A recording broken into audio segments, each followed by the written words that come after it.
How are you all doing today? Doing all right? Good. I have here the service of ordination and installation.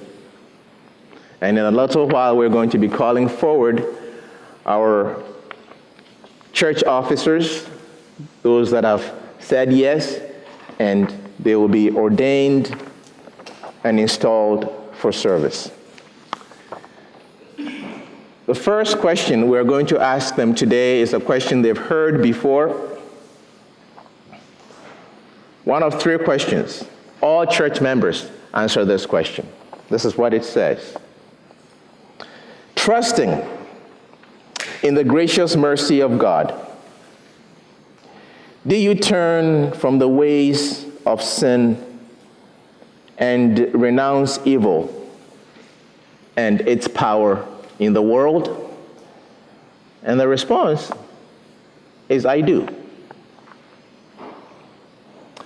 So for the past 2 weeks, we have been looking at this precise question. Trusting in the gracious mercy of God, do you turn from the ways of sin and renounce evil and its power in the world?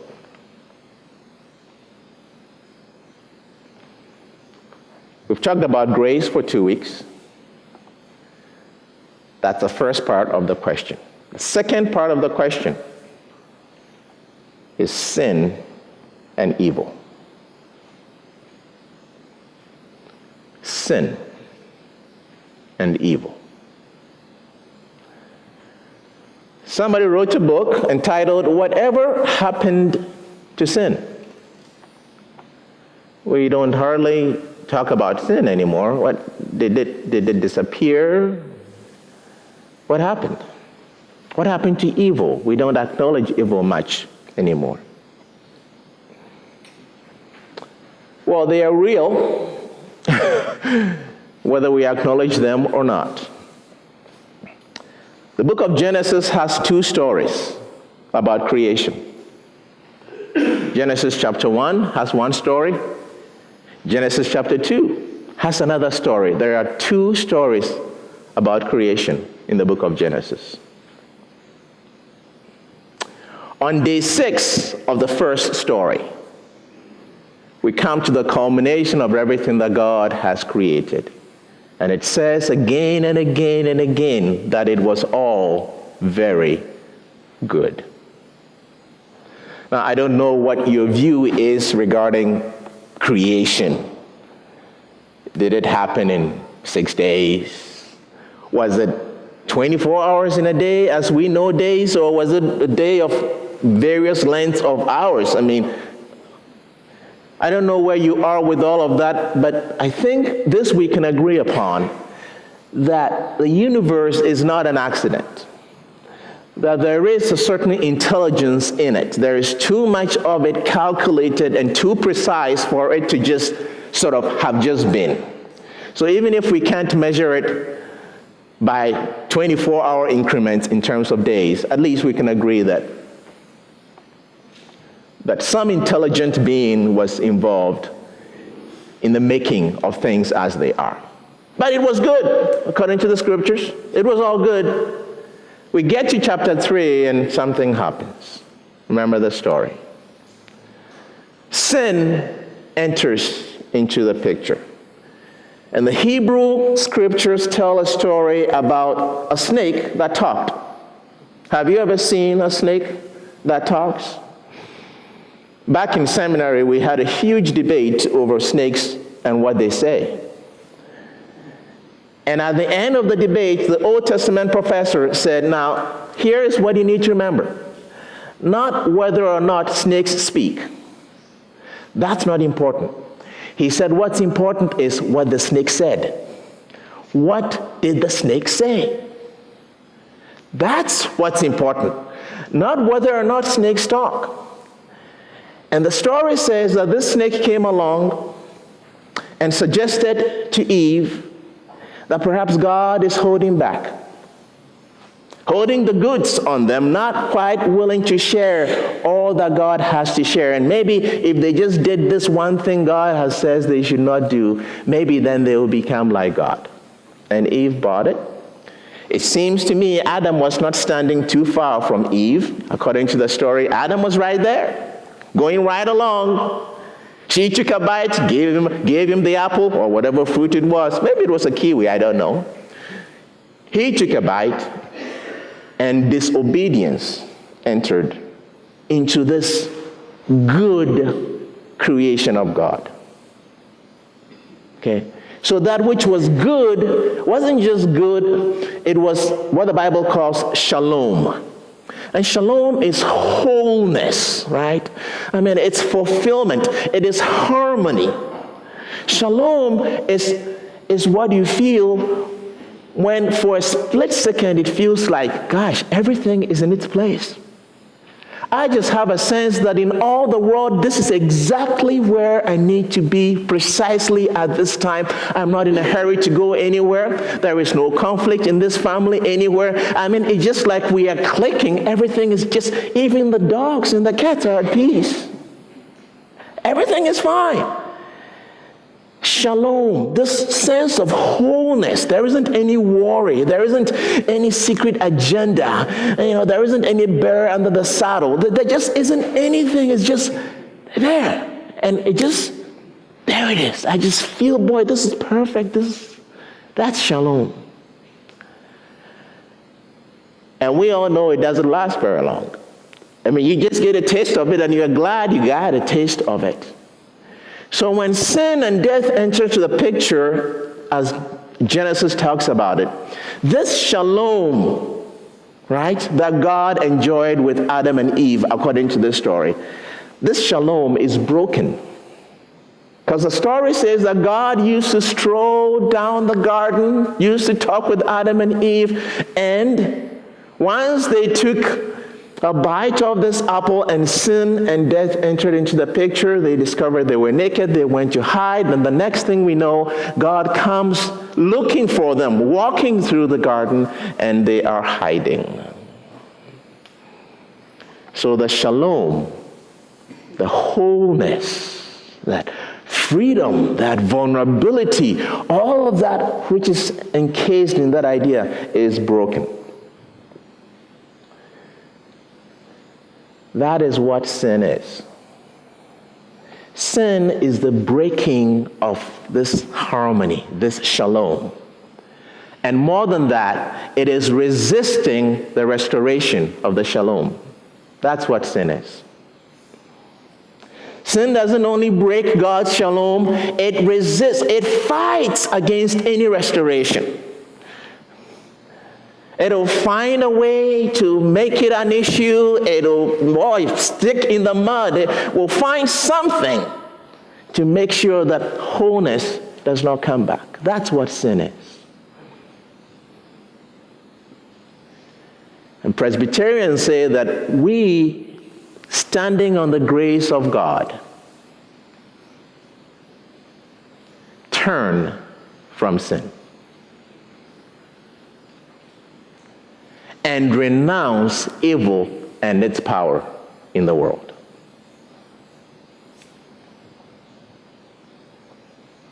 We turn from sin.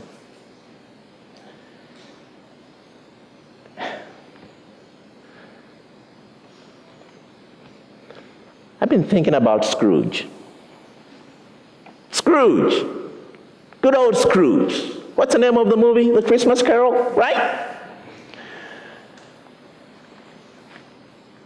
What happened to Scrooge? Here is this man who has lived life. I promise you, he did not sit at the side of his bed when he was 6 years old and say to himself, now I'm going to grow up to be a miserly, tight-fisted, never laughing, cold-hearted old man. Nobody ever does that. Nobody ever does that. Nobody ever sits on the side of the bed and decides, okay, now, I'm going to go out of my way today. I'm going to find Cheryl Mayo, and I'm going to make her life as difficult as it can possibly be. When she says hi, I will ignore her. I will make faces at her when I get a chance. Nobody does that. Nobody does that. But decision after little decision, after little decision. And next thing you know, there is Scrooge. And that movie is about Scrooge's transformation, isn't it? That's what it's about. The whole movie is about Scrooge's transformation. And you notice he actually has to go back. He has to go back. Working with these ghosts, right? Ghost of Christmas past has to go back. Because he came from somewhere. Something happened. And face that. But there is this invitation to Scrooge that we have to go back, buddy. The ghost comes and says, you got to come with me, and he has to decide, I will come along. I will come and open myself. I'm willing to go on the journey.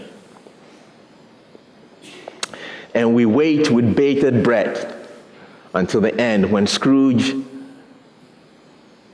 is a transformed person. And he laughs a laughter that is from deep within. It's a journey. It's a journey. So there is this decision to turn, to go on the journey, and to remain on course until he laughs again.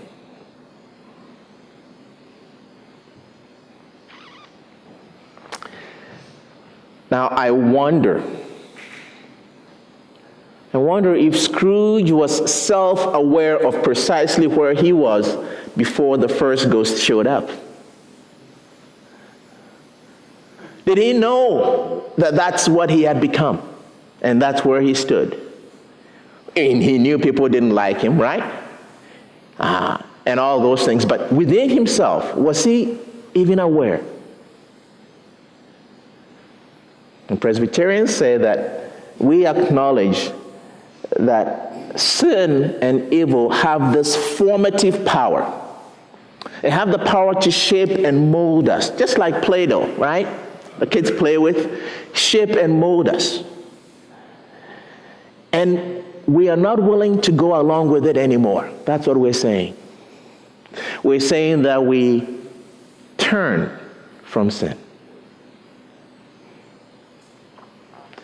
and renounce evil and its power in the world by God's grace. By God's grace. Now, evil is evil is almost like a cloud that is out there,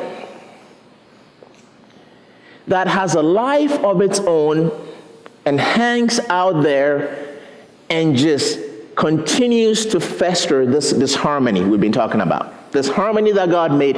Evil is that force, that system out there that ensures that the harmony never returns. And the thing about evil is that you can hardly ever find one person to hang it on.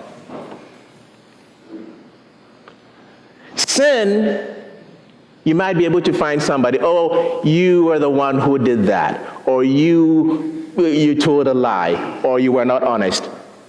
But evil just is kind of out there, just, well, that's the way things are. So imagine the playground, 6th grade middle school. Kids are out, and somehow or the other, it turns out that one child, for whatever reason, is being picked on. Just picked on. Just being bullied. Name calling will not include him in games, whatever it is, all the dynamics. And it's just kind of just happening.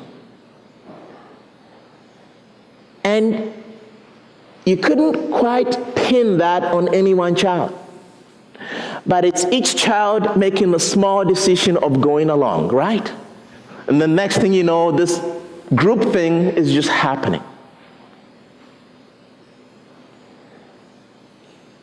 That's what evil is like. And Presbyterians are saying that by God's grace, if I'm on that field and I can't make everybody else stop, I renounce evil. That means I go home. I refuse to participate in this anymore. Now, I can't change it for everybody. But renouncing evil says, I refuse to participate. I will do what I can. I step back. I go home. We turn from sin. And we renounce evil and its power in the world. By God's grace. By God's grace.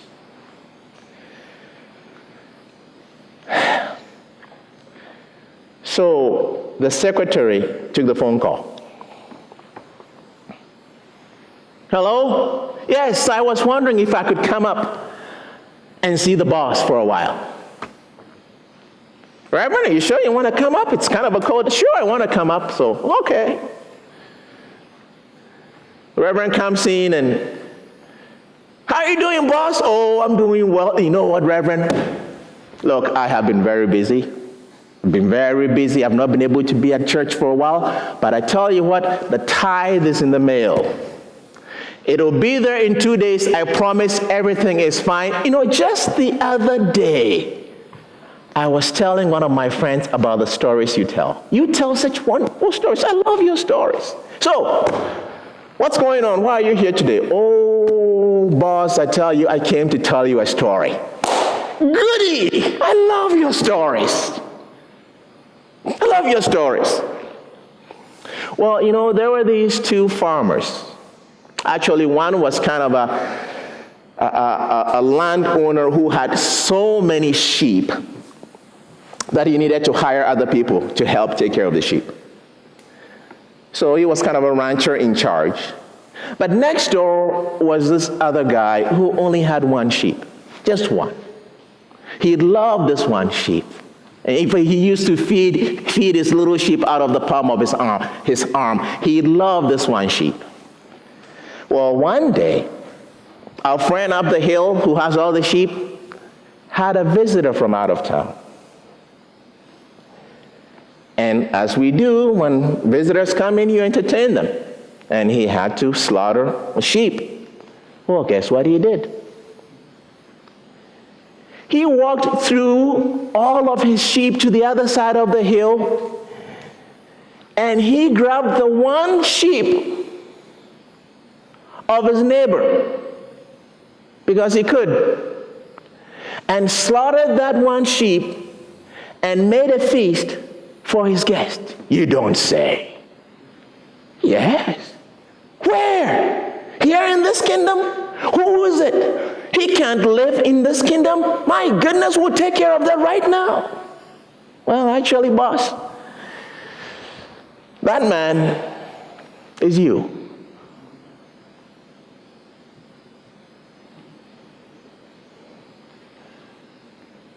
The story of David.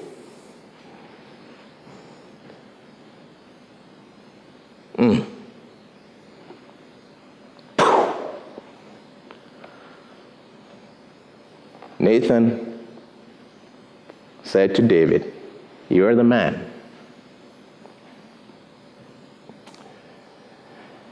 And it says in the scriptures, David turned from sin. And tradition says he wrote a prayer. We know that as Psalm 51. I want you to hear this prayer in light of that context. A man turning from sin, renouncing evil in the world.